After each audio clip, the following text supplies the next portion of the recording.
Hello everyone, hope you're doing well. Today we're back and we're discussing War Thunder, and the reason we're doing this is because a few weeks ago there was another economy change which came to the game. It changed a bunch of BRs, it changed a bunch of repair costs, it changed a bunch of reward values and all of this wonderful stuff. And as is whenever there is an economy change in the game, there is always discussions around it when it comes to, was it, correct, was it wrong? There's always opinions flying all over the place when it comes to the changes, which is good. It's how it should be. Discussion in the community is very, very strong, and it's always nice to see. And whenever these discussions go against what people want or what people believe or what people, goes against their own opinion, basically, what happens is a bunch of stuff always comes out. The whole idea that Gaijin doesn't play their game, the fact that they don't know what they're doing, they don't know how to balance it.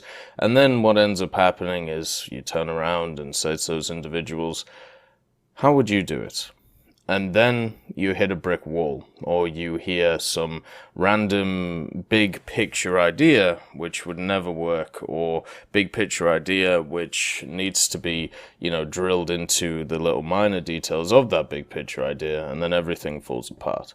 So I thought today I'd do, I suppose, more of a podcast format, an audio bit with something on the screen. So see this more as an audio thing to listen to in the background. And this is also tied to the Patreon as well, because after, talking about the idea quite a bit, Conte actually said, you should make a video on this. So this isn't just something that I'm doing for, it's probably a video I was going to make anyway, but I've definitely put a lot more effort into it now, since, of course, it is also a Patreon question.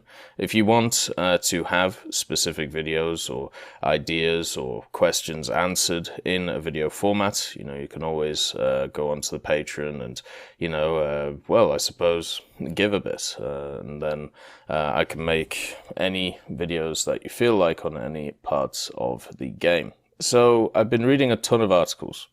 I've also been reading a ton of essays. I've also I've also watched a ton of videos on the matter from game developers, from playtesters, and from a ton of people in the industry of video games. And the conclusion that I've come to is that it is impossible to have the perfect balanced game, even if you only have two factors. One of the examples that is brought up continuously between all of these is even chess, which is technically a symmetrical game. You still have a player who goes first. Therefore, the game cannot be inherently balanced as is seen as balanced, because depending on what the game is, there is a bunch of different ways to actually see and define balance, and it's incredibly confusing. There is a reason why people go to university for this stuff, and also when you have industry professionals who have been in gaming for 20 years telling you that, balancing by stuff like algorithms and balancing by stuff such as feedback when it comes to, not just players, but also just player information in general. Generally, they know what they're talking about. So when we look at balance, there are many different ways of talking about it. The one we're specifically going to talk about is in multiplayer games where there's asymmetry, because that is basically what War Thunder is. The maps are asymmetrical, the vehicles are asymmetrical, the game itself is designed to be asymmetrical, so therefore you have different experiences depending on what you play. So therefore, players don't start in exactly equal positions, they don't start with equal resources. This can be seen through modifications or even just what the vehicles have on them. So therefore, the way that balance is described in War Thunder is to describe whether one starting position is easier to win than the other. So when you hear somebody say something like, this vehicle is very good, or this vehicle is broken, that normally means that it has a superior starting position, so therefore you have an advantage at the start of the match over your competitors. And therefore, what the company should be doing is trying to equal out those starting positions, so therefore both competitors on both sides or both teams have an equal opportunity to win. And when you talk about a game like War Thunder and Balanced, there are so many different intricate things going on, which I feel like I never ever talked about when it comes to War Thunder. Instead, what happens is, a lot of the time, the default conversation is, why is X vehicle going up? Or why is X vehicle going down? It was already doing well. Or my personal experience is this vehicle is doing good. But you have to look at all of the different factors. You have to look at what people are playing at that BR. You have to look at what people are playing in the 1-0 bracket above the BR and below the BR. Then you have to look at all of the maps and the changes that have been made recently with the maps. Then you have to look at the repair costs. Then you have to look at the rewards. Then you have to look at whether new mechanics have been added to that area. Then you have to look at whether changes to like the map surroundings, such as like night battles, have affected what's going on. And then even look at tertiary things, such as, has somebody made YouTube videos on this, or has, for some reason, due to social media, certain vehicles, become popular overnight and held that popularity because they're incredibly strong. So you have all of these factors, and many more, by the way, which go into balancing every single vehicle in the game. There are maybe hundreds, if not thousands, of factors when it comes to balancing a game like War Thunder. And because of this, simple player opinion is not something that could be used to effectively balance the game. Instead, what you have to do is you have to look at the statistics of each of the vehicles across all of these variables, create some form of algorithm that you can look at and go, okay, through all the playtesting, because remember, technically War Thunder, the biggest playtest that War Thunder has is when vehicles come to life, because then they get played a lot, and therefore, the playtesting happens, and then they can balance the vehicles a little bit later on. That's why normally when you have a major update, let's say the Swedish aircraft, about a month or two, a month and a half, normally after a major update, you'll have a massive balance/economy change, and this is from all of the stats that have been given for those vehicles, over that time. So what happens is, the vehicles may come into the game after some playtesting, and also some human interaction put into it and some, human error. And then after that period of a month and a half or 2 months, when it's been tested by the wider community, maybe the balance is off. Now, there is no way to inherently balance War Thunder. And this is something that, if you have a look at an interview that Serkon did with the creative director of World of Tanks, this is something that he talks about a bit, but also is mentioned a lot in, as I said, a ton of the essays and stuff. And I'll leave a few in the descriptions that hit the main points when it comes to this stuff, because of the fact that, if I give you all of them, it's a hell of a lot of reading, and a lot of it is, just basically just repeating the same stuff. But yeah, he talks about the fact that there isn't really an inherently balanced game.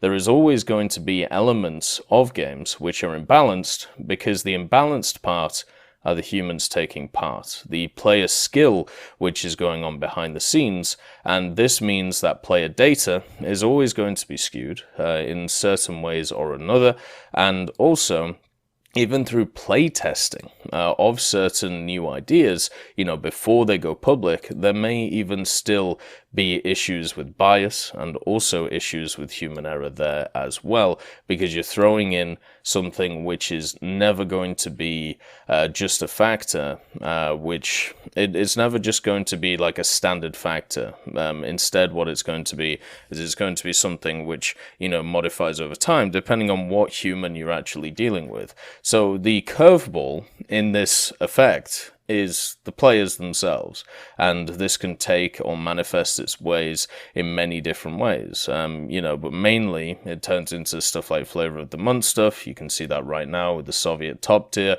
or even, the mid-tier American stuff with the P-47s, P-51s, where everybody wants to get these new vehicles, and who can blame them? It's new content, people want to have fun with them, and I agree with it. But at the same time, you cannot look at those statistics and then completely forget that the human element is there, because even through stuff like playtesting, what happens is you end up in many scenarios where even if you have really good playtesters, they could even be able to obfuscate certain ideas. So when those ideas come to the live server, therefore they could have distinct advantages over other people because they haven't told the company about those inherent things which are crazy about those vehicles. So even, as I said, the human element of matchmaking, which is something that I've talked about a lot and been criticized a lot for just not understanding the subject for some reason, it happens pretty much, it happens across the board to every game, and it happens even in like the playtesting stage. Pretty much what happens when it comes to a lot of these games is the first process which matters the most is the actual building of the core mechanics of the game. So once you have the core mechanics of the game, then what you have to do is you have to balance the game on top of these core mechanics. Balance is never something which should be seen as like a first thing to work on, because if you decide to do that, then you're never actually going to finish the core mechanics of the game, and therefore it's just going to be imbalanced around those things. The problem that War Thunder has is it is constantly evolving as a game and constantly introducing core mechanics at different BRs.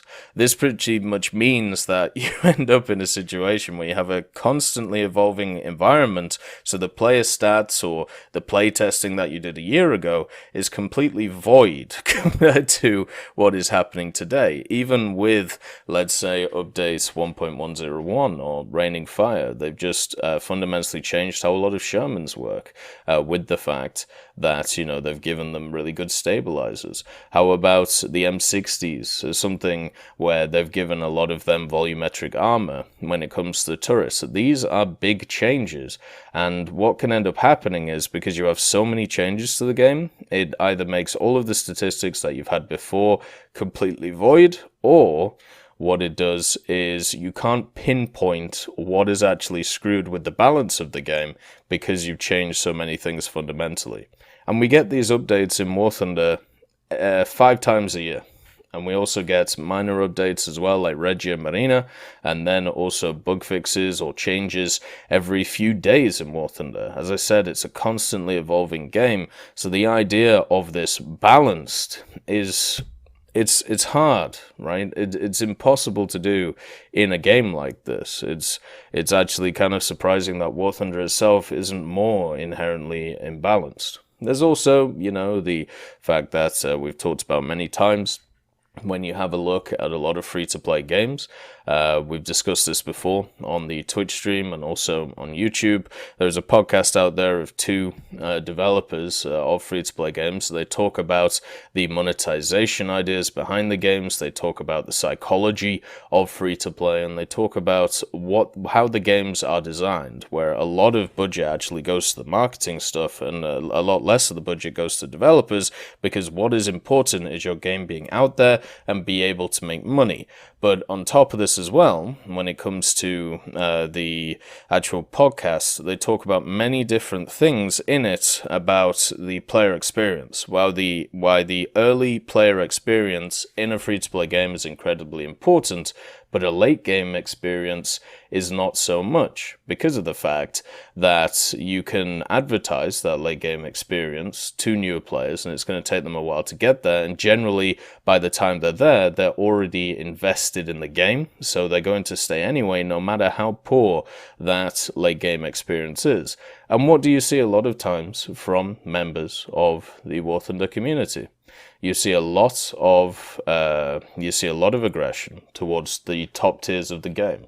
if you ever actually talk to people about the mid-tiers of the game, normally people are generally quite happy. The majority of people in War Thunder, if you look at the little kernels of information that Gaijin has actually given us, if you check their VK page, if you check their Twitter page, they do every so often give out stats such as one of the favorite vehicles of one of the weeks was, of the weekends was a T-34. I believe it was the T-34-57.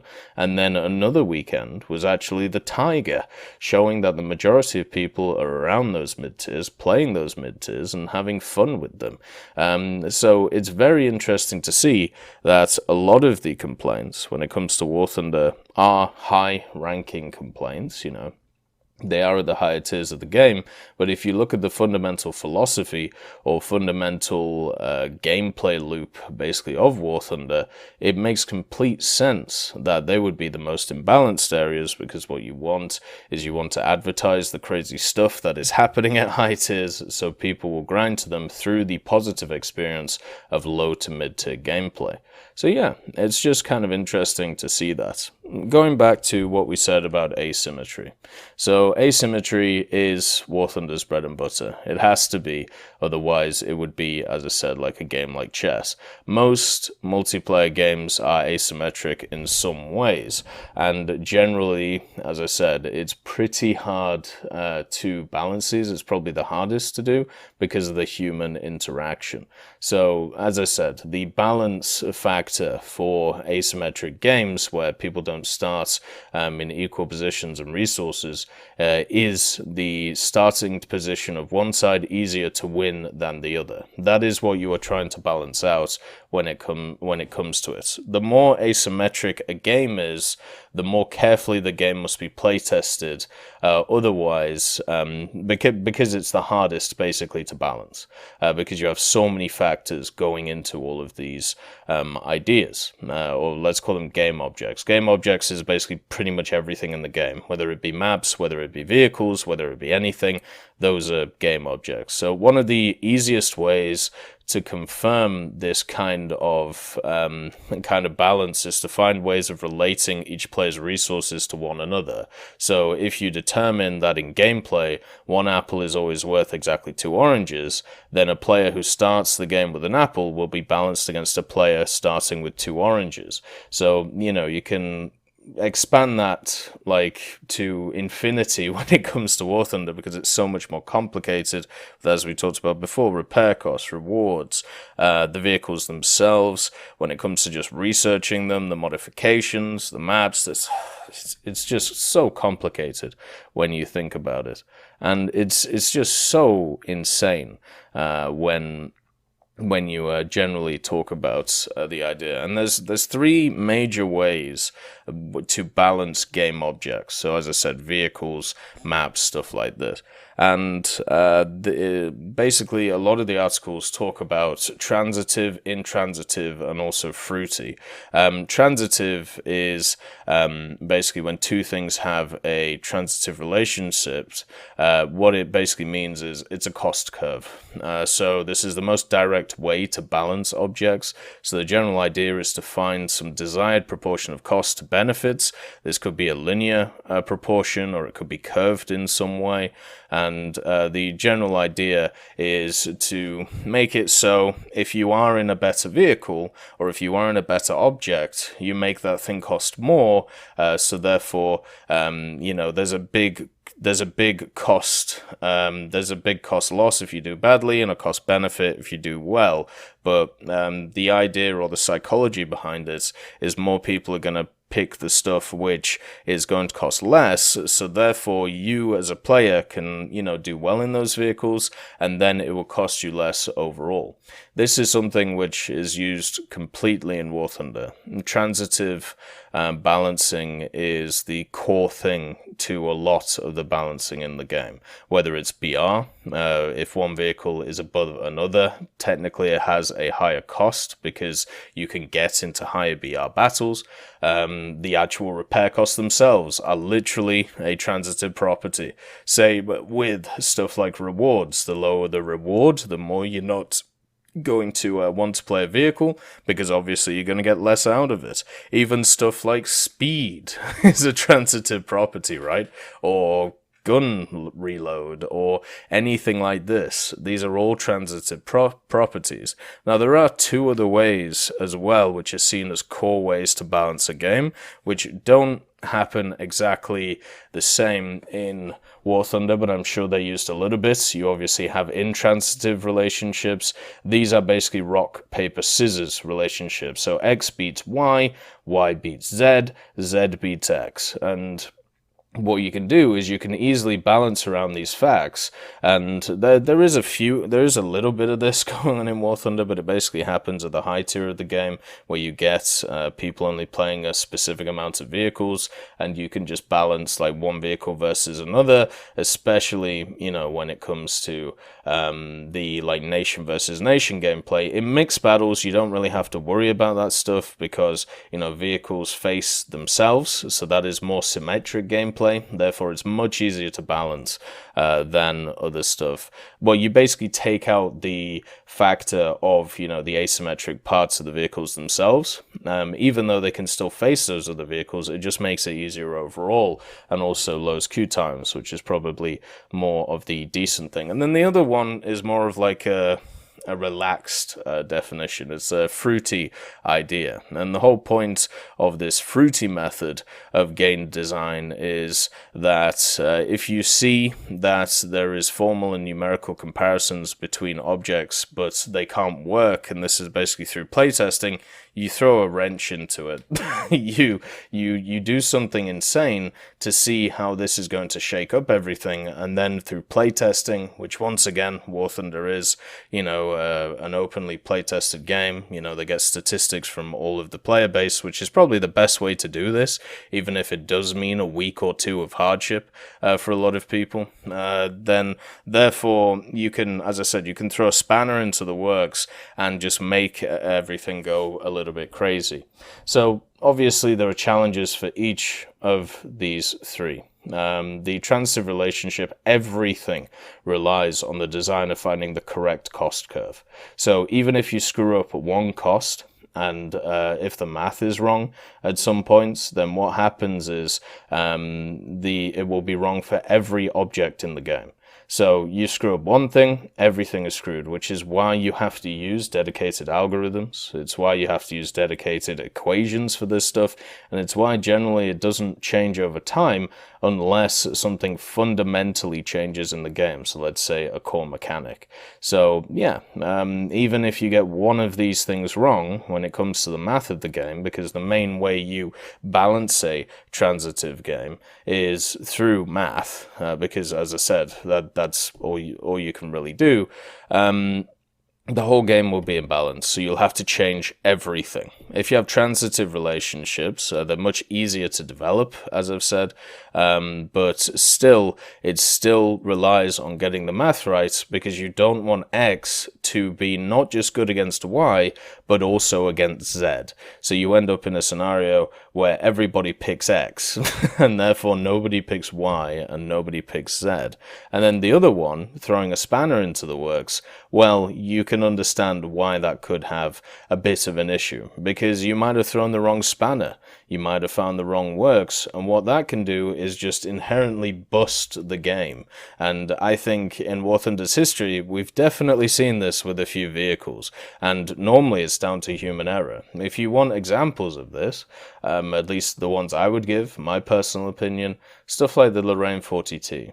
Which was a lot lower BR when it was added to the game, a lot less cost, and also had a crazy autoloader, and still does. That machine has gone up in repair cost, up in BR, up in everything, and it is still, it has kind of found its mellow place right now, but it can still be highly effective at the BR that it's sat at. It's one of the vehicles that has changed its BR so much over time. The other one as well could be the TU4. The TU4 came into the game, I believe it was 6.7. It was one small BR bracket after the B29, and then bang, up to 8.0. I still remember researching that thing, looking at it and going, I'm never going to play this. This thing is too inherently imbalanced in the game, and I don't know how you balance it unless you fundamentally change the game. And guess what they've done over the last few years, especially in Aerialistic? They've fundamentally changed how Aerialistic works. So now we're going to have to work out if, with these new changes, is it beneficial to the game? Is it now creating more imbalance in the game? Is stuff like the TU4 still viable, or is it, lost overall because of the fact that they've changed it? You see how many factors are involved here, and it's just all over the place. The other example is, on the other side of things, is the Sturm S.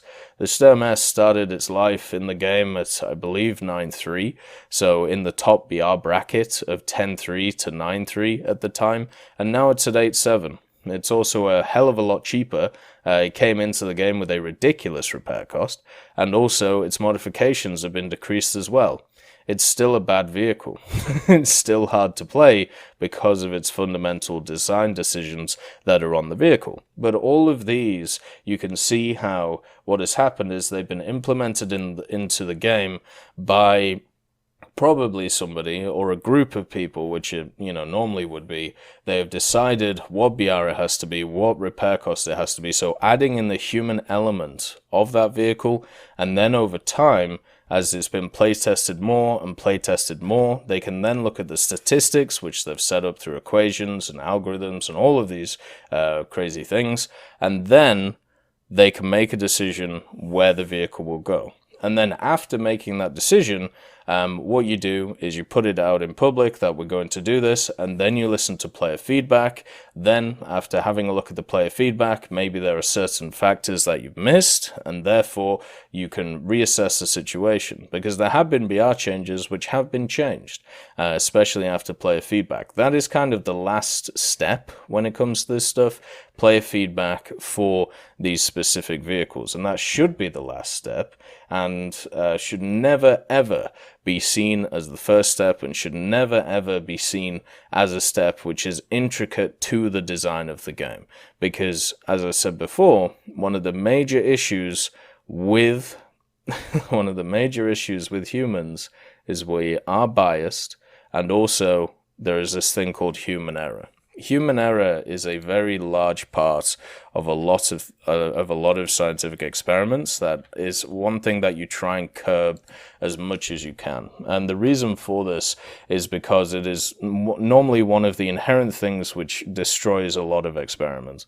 So human error refers to something having been done that was not intended by the actor, not desired by a set of rules or an external observer, or that led the task or system outside its acceptable limits. So this can be in forms of tampering, this could be in forms of somebody just screwing up a methodology, this could be in the forms of somebody trying to force a hypothesis into a conclusion. It can be in so many different ways, and the perfect scientific experiment has no human error in it, because it doesn't have that element, which is the human element. And even then, technically, there are a lot of theories about the fact that even if you create a experiment which is completely out of humans' controls, there is still the fact that you're observing it, therefore that is going to change its outcome. So even that is a form of human error in the scientific community. And I'm sure exactly that is exactly the same in stuff such as gaming, because in gaming you have those elements as well. We talked about before, even if you have a bunch of playtesting, those playtesters might find something and not let you know, so they could abuse it later on. So yeah, there are three general game balance techniques that we talked about, but the ways that you actually do them is use math. So you create transitive and intransitive relationships in your game and make sure that everything is in line with the cost. Otherwise, you're going to have real issues. War Thunder does this pretty well.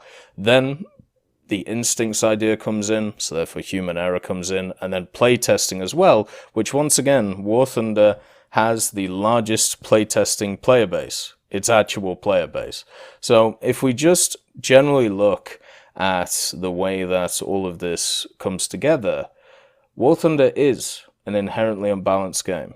But at the same time, because there are so many factors going on, there are so many ideas that are being put into all of these changes, whether it is BR decompression, whether it is, BRs themselves, whether it's repair costs, whether it's reward, whatever it is, even maps, with the map rotation filter, that is an extra set of stats that War Thunder could look at and work out how to make decisions on top of it. Whatever the situation is when it comes to War Thunder, it is definitely inherently imbalanced, but it is also impossible to efficiently balance. And that is why we will constantly have these conversations about vehicles. We will constantly have debates about changes, because unfortunately we will never see what's behind the curtain. We will never see those stats. We will never see, why they're making these decisions, because the moment why they give out the stats and the moment when they give out all of the stats of these vehicles is the time when the human error element will be absolutely massive. Because everybody will look at the vehicles which do really well and bang, they'll just play them. Which is, as I've said many times, the human element of matchmaking, something that many, many people forget. The last point I want to hit on during this, which is defined with this, but also is defined with many other areas of the game, is this idea of some kind of council of elders in War Thunder, which would be able to advise Gaijin on these decisions before they make them. Stuff like BR changes, such as like repair costs, such like rewards, and so on. When it comes to the idea of having an Illuminati of War Thunder, or even just a public-facing council, which will be designed to, give feedback, we already had that in the past. It was the War Thunder Player Council. It fell apart very quickly, because guess what? Different people have different interests. Normally people have 1 or 2 or maybe even 5 or 10 things that they're interested in, and then once those get solved or once those are said no to, then they move on with their lives and they have no interest in solving everything else. It is very hard to find individuals who are passionate about every part of War Thunder and how the game works, and guess what those people are? They're normally the developers working on the game. They're normally people who work with the company. They're normally people who are actually involved in the decision-making of this process. And the idea that a council of people can come in, whether elected or unelected, and have any insight, especially when the majority of them will not have game design degrees, will not have experience in the industry, will not have any, actual experience in this apart from they've played the game a lot. The problem with this is there are so many factors that will be impossible to follow for these individuals. A lot of people have said that, or I shouldn't say a lot of people, a few people have suggested that I should be some kind of person on a council like this. And all I can say from my personal opinion is, no, it would be a terrible idea. I have no insight when it comes to game design, apart from what I've read. I haven't gone to university for these things. I don't know the algorithms behind anything. And if I was ever involved in a council like this, the only thing I would do is the first day is I would put up a post, or I would talk to the members and say my only idea for this is to annul this council, because you will just have either a set of people who are popular, who will not know or not understand the differences between them, or what you will do, or the differences, between the vehicles, or what you'll have is inherently biased sets of people, which will, set it up and go a little bit crazy. And also, I just don't like the ego side of it either. I don't understand. I find it very hard for people to believe that I am the person, or, but from a personal point of view, like, the fact that anybody could believe that they are the person who can solve all of these massively complicated issues, and they can do it if they were given power. It screams too much of many things I've heard in the past. Give me control, I'll fix it. And then what happens is the company gets torpedoed. You can see millions of examples over the last few years. Many times this has happened. And I'll leave you with an idea. So this is from an official Gadget employee, and it's talking about a different topic, but I think it is definitely worth mentioning because I feel like a lot of people do not look at the whole picture or try to not look at the whole picture because it's so complicated. This is talking about BR decompression, and it says here, it's not about excuses as to why aircraft have not seen a rise to 10.7 BR. It's a case of when it's actually possible. In ground forces, it was possible because the numbers, vehicle pool, average player count across all time zones, and several other factors were strong enough to allow it. In aircraft, that was not the case. It's all very well saying queue times are fine for me at X rank, but consider all time zones, for example. In peak Australian time zones, what will the queue times look like? What will player counts be? Can the function at certain spreads? You have to consider all these factors and more when you change BRs. Spreads and the top BR. Sometimes there are factors that you're not thinking about.